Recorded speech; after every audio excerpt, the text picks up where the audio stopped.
তোমার জন্যে এই বাড়ির দরজা চিরকালের মতো বন্ধ। সুদীপা,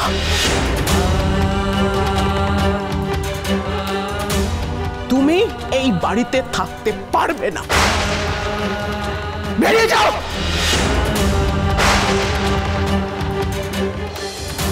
দিদি দিদি মেয়েটা সবে ফিরলো, তুমি এভাবে ওকে এরকম বলো না। দিদি ওর কথা শুনে মনে হয়নি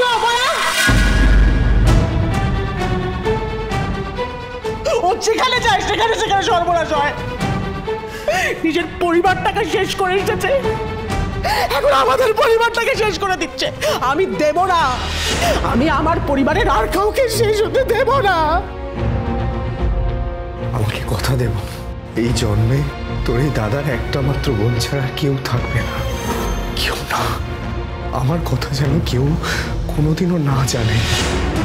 ভুল ভুল করছেন আপনারা। হ্যাঁ, ভুল হয়েছে তো, ভুল হয়েছে তো। সবকিছু জেনে তোমাকে এই বাড়িতে রেখে দেওয়াটা আমার সব থেকে বড় ভুল হয়েছে। তুমি বেরিয়ে যাও। আপনারা এটা করবেন না। আমি ভুল করছি না, আর তুমি একটা কথাও বলবে না। তুমি এক্ষুনি বেরিয়ে যাও, এক্ষুনি বেরিয়ে যাও। আমি যাবো না। তুমি বেরো, তুমি না, তুমি এক্ষুনি বেরো।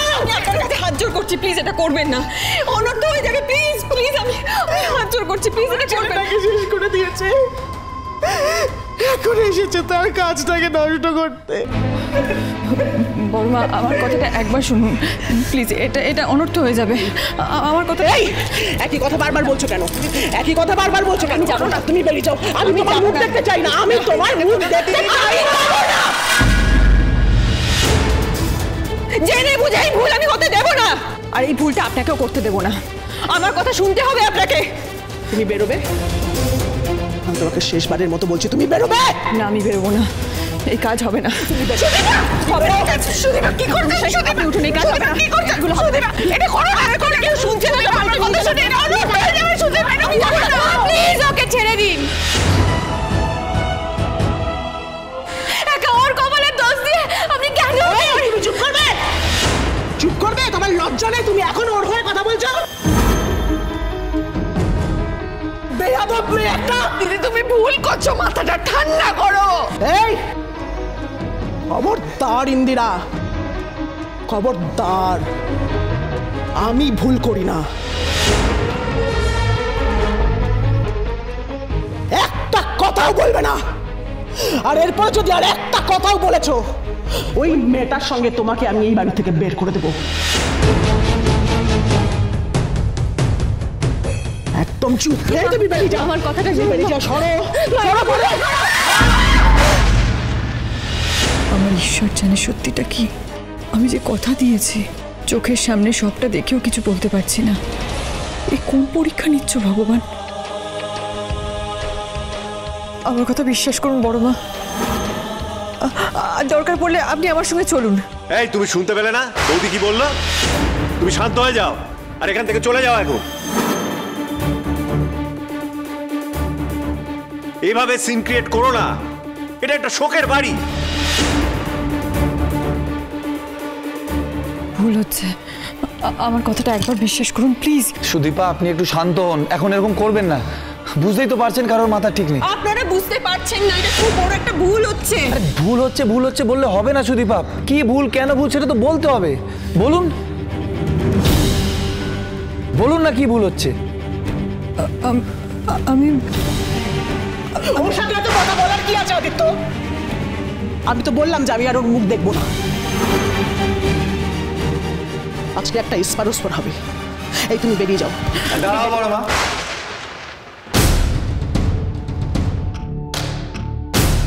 দাদা ভাইয়ের কি হয়েছে সেটা এখন আমরা কেউ জানি না, তদন্ত চলছে। কিন্তু তুমি এতটাই উতলা হয়ে পড়েছো যে তুমি কারোর কথাই শুনছো না। আদিত্য, তুই কি বলতে চাইছিস? অভ্র এ বাড়ির বড় ছেলে, অভ্র আমার বড় ছেলে।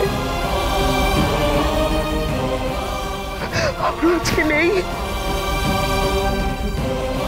মা হিসেবে এই সত্যিটা মেনে নিতে আমার কতটা কষ্ট হচ্ছে তুই বুঝতে পারছিস না। কিন্তু অভ্র তো আজকে নেই, আর এই সত্যিটা কিন্তু আমরা কেউ কন্যাতে পারবো না আদিত্য, আমরা কেউ পারবো না। কেউ না। দাদা ভাইয়ের জন্য আমার কষ্ট কতটা সেটা আমি তোমাদের কাউকে বলে বোঝাতে পারছি না।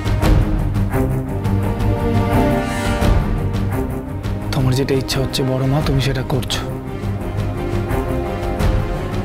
আমাদের বাড়িতে কেউ কোনোদিন বড়দের মুখে মুখে কথা বলেনি, আজও বলছে না।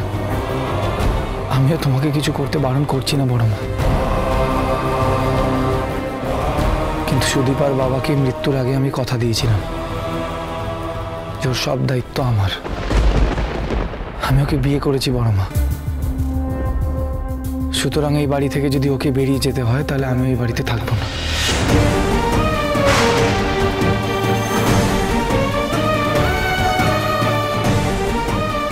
আর কোনো বড় অনর্থ ঘটার আগে আমাকে দাদার সামনে গিয়ে দাঁড়াতেই হবে। আমি ওকে এইভাবে ছেড়ে দিতে পারি না। এই অপয়া বাড়িতে থাকলে সব শেষ হবে। তোর দাদাকে হারিয়েছি, একে একে সবাইকে। আমি পয়া অপয়া মানি না বড় মা। যদি সেটাই হতো তাহলে ওর দুর্ভাগ্যের আগে আমাদের সবার সৌভাগ্যে দাদাই বাড়িতে ফিরে আসতো। আদিত্য, এই সব কিছু থামাতে হলে আমাকে এখন গ্রামে যেতে হবে, আর এটাই আমার সুযোগ। কিন্তু উনি তো আমাকে একা ছাড়বেন না, ফলে আমি তাকে নিয়ে গিয়ে দাঁড় করিয়ে দিতে পারবো দাদার সামনে।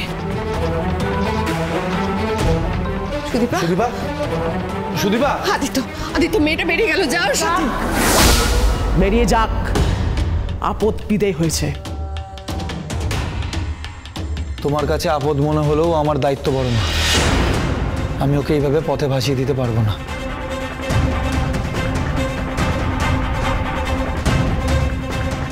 শুনুন মা, এই কাজ আর হবে না। কাজে বাধা সৃষ্টি হয়েছে, এখন আপনার ওই প্রায়শ্চিত্ত করতেই হবে।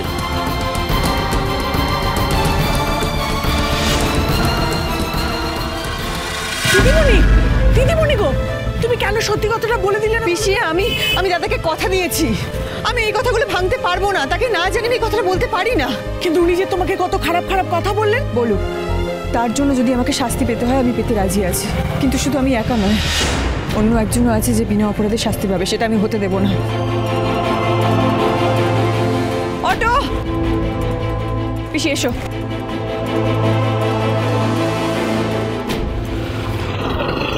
সুদীপা! সুদীপা! না না, আমি এইভাবে আপনাকে ছেড়ে দিতে পারি না। হ্যাঁ, হ্যালো। হ্যাঁ, আমি বাড়ির বাইরে দাঁড়িয়ে আছি, চট করে গাড়িটা নিয়ে এসো।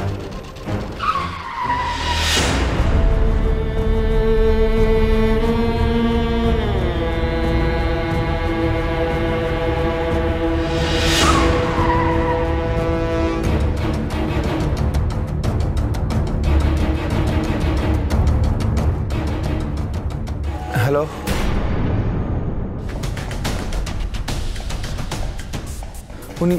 উনি ঠিক আছেন তো? কোথায় আছে আমার দাদা? Thank you. এটাই তো সেই হসপিটাল। সুদীপ এখানে গেল কি করতে? দেখো, আমার হয়তো এই বাড়িতে আসার কথা ছিল, কিন্তু সেটা তো অন্য কারোর হাত ধরে না। এই বাড়িতে আমি এসেছি শুধুমাত্র তোমার কথা ভেবে এসেছি আদিত্য। দাদা,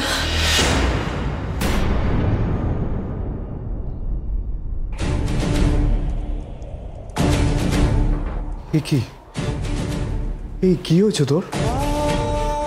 ওর শ্বশুরবাড়ির লোকেরা ওকে অপয়া বলে বাড়ি থেকে বের করে দিয়েছে। এসব কি বলছে? দাদা, তোমাকে ফিরে যেতে হবে বাড়িতে। একটা মেয়ে বিনা কারণে বৈধব্য পালন করতে পারে না। এসব কি বলছো? কিছু বুঝতে পারছি না। কি বলছিস বোন এগুলো? আমি তোমার স্ত্রী পরমা চৌধুরীর কথা বলছি, তোমার মা গায়ত্রী চৌধুরীর কথা বলছি। তিনি পুত্র শোকে প্রাণ দিতে চলেছেন। অনুরাগের ছোঁয়া